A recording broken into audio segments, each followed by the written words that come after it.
Well, hey guys, welcome back to our time together with our new devotional series that we're working on. It's Max Lucado's new book. Well, I don't know if it's a new book. I think it's a few years old, but it is Anxious for Nothing, Finding Calm in a Chaotic World. We're still looking at how belief has such a huge impact with how we look at anxiety and how we look at control. And yeah, we're just going to continue. I'm just going to fix my camera. Let me just continue on with where we left off. To read the words of a man who, in the innermost part of his being, believed in the steady hand of a good God. He was protected by God's strength, preserved by God's love, and he lived beneath the shadow of God's wings. Do you? Stabilize your soul with the sovereignty of God. He reigns supreme over every detail of the universe.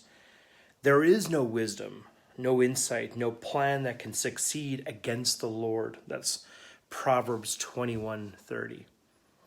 God does as he pleases with the powers of heaven and the peoples of the earth. No one can hold back his hand or say to him, "What have you done?" That's Daniel 4:35. He sustains all things, Hebrews 1:3. He can whistle for the fly that is in the farthest parts of the rivers of Egypt, Isaiah 7:18.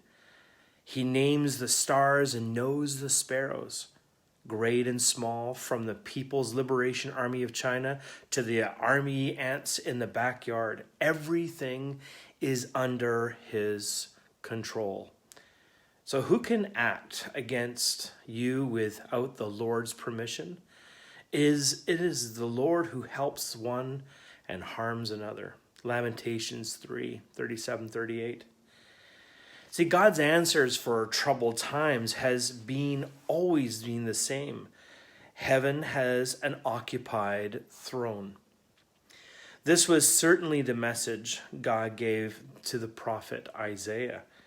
During the 8th century BC, ancient Judah enjoyed a time of relative peace, thanks to the steady leadership of Uzziah, the king. Uzziah was far from perfect, yet he kept his enemies at bay. Through antagonists threatened from all sides, the presence of Uzziah kept the fragile society safe from attack for 52 years. Then Uzziah died. Isaiah, who lived during the reign of the king, was left with ample reason for worry. What would happen to the people of Judah now that Uzziah was gone? Or in your case, what will happen now that your job is gone, or your health has diminished, or the economy has taken a nosedive? Does God have a message for his people when calamity strikes? He certainly has had a word for Isaiah. See, the prophet wrote this. He says, "In the year that King Uzziah died, I saw the Lord sitting on the throne, high and lifted up.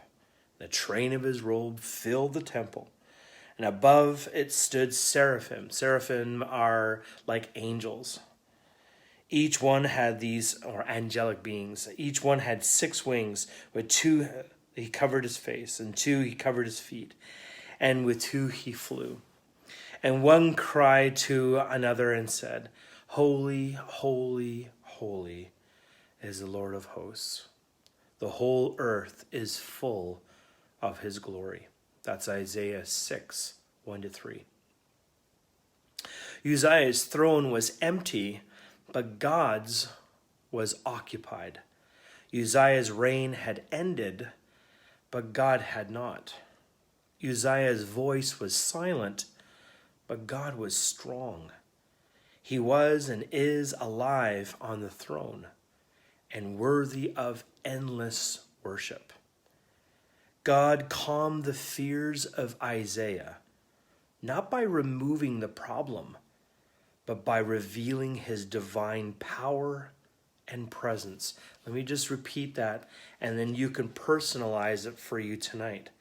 God has calmed the fears of John, not by removing the problems, but by revealing his divine power and presence. Amen? Think of it this way. Suppose your dad is the world's foremost orthopedic surgeon. People travel from distant countries for him to treat them. Regularly, he exchanges damaged joints for healthy ones. With the same confidence that a mechanic changes spark plugs, your dad removes and replaces hips, knees, and shoulders. At 10 years of age, you are a bit young to comprehend the accomplishments of a renowned surgeon. But you're not too young to stumble down the stairs and twist your ankle. You roll and writhe on the floor and scream for help. You are weeks away from your first school dance. This is no time for crutches, no time for limping. You need a healthy ankle. Yours is anything but. Into the room walks your dad, still wearing his surgical scrubs. He removes your shoe, he peels back your sock, and examines the injury. Your groan is at the sight of this tennis ball-sized bump. Adolescent anxiety kicks in. Dad, I'll never walk again. Yes, you will. No one can help me. I can. No one knows what to do. I do. No, you don't. And your dad lifts his head and asks you a question. Do you know what I do for a living? Actually, you don't. You know he goes to the hospital every day. You know that people call him doctor. Your mom thinks that he's smart, but you don't really know what your father does. So, he says, and he places a big bag of ice on your ankle. It's time for you to learn. The next day, he is waiting for you in the school parking lot after classes. Hop in. I want you to see what I do. He says he drives you to the hospital office and shows you to the constellation of diplomas on his wall. Adjacent to them is this collection of awards that include words like distinguished and honorable. He hands you a manual of orthopedic surgery that bears his name. You wrote this? I did. His cell phone rings. After the call, he announces, we're off to surgery. You scrub up, follow him into the operating room on your crutches.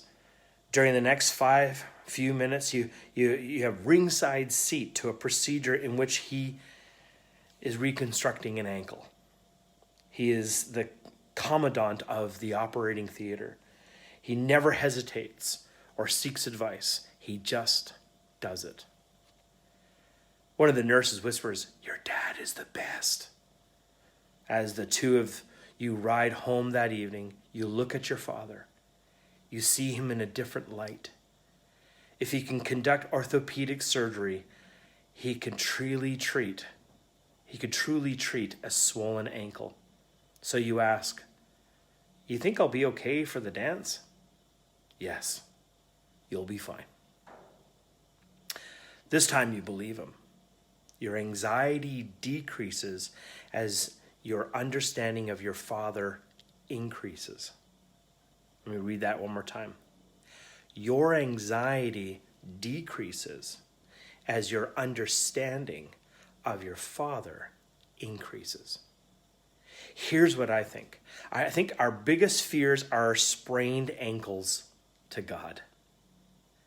Here is what else I think. A lot of people live with unnecessary anxiety over temporary limps.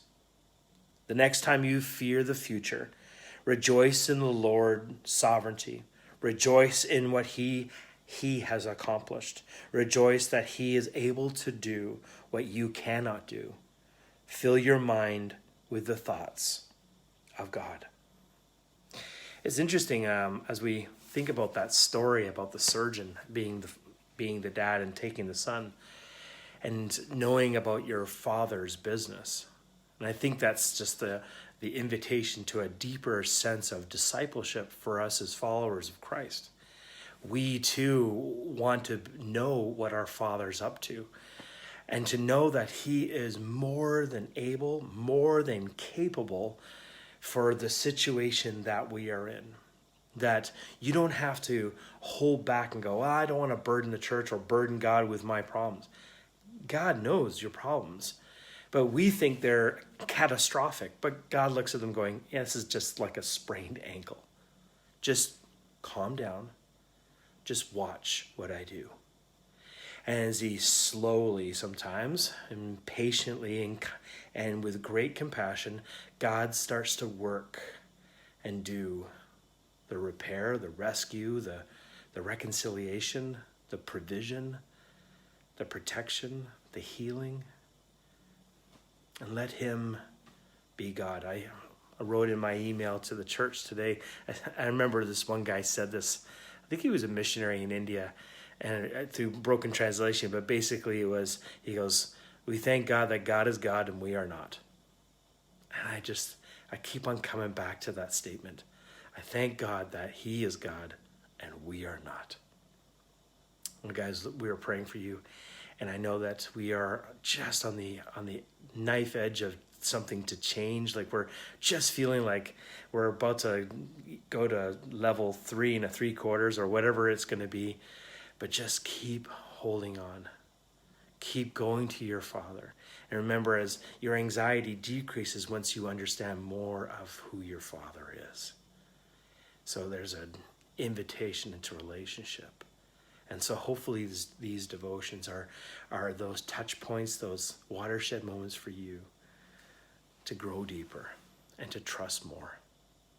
God bless you, and we'll see you for Sunday. Yeah, actually, I take Saturdays off as my Sabbath, so we will see you on Sunday morning. We're going to have the Herschel family do our worship, and then I'll come in with a special message on hope out of the Gospels. So we will see you Sunday morning. Okay, God bless you. We love you, and we'll see you then.